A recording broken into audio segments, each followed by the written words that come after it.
अकर्मा लोक बोली निजको प्रमाणित कर सारी से बेसी कथा कहते मो कहवा कथा है मोर ए बाबद में विशेष किसी कहबार ना महाप्रभु रथयात्रा तांकरी आशीर्वाद ही भलरे हो सुरुखुरु हम एवं मोर पूर्ण विश्वास अच्छी प्रभुंर आशीर्वाद भी रहिबो संपूर्ण रूपे सफलतार सहित रथयात्रा प्रक्रिया सारिबा नीलाद्रि विजय पर्यंत लोकों जहाँ जहाँ जत्परनास्ति व्यवस्था हवा कथा समस्त कथा करा जायछि। गतकाली भी माननीय मुख्यमंत्री अध्यक्षतार एक उच्च स्तरीय बैठक में सबु कथा समीक्षा कराई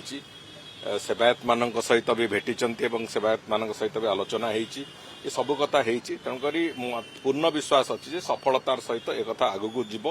एवं कौन प्रकार असुविधा हम ना बोली आमर भी समस्त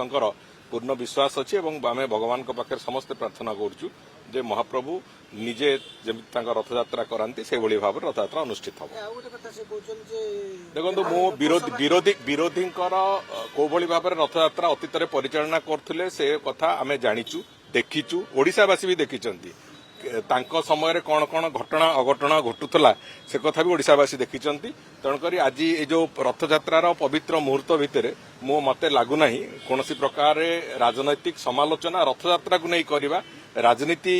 वातावरण तैयारी करवा रथयात्रा को नहीं से कथा आम करने को चाहूना एवं वास्तव में जहाँ उत्तर दवा कथा मु नीलाद्रि विजय पर ही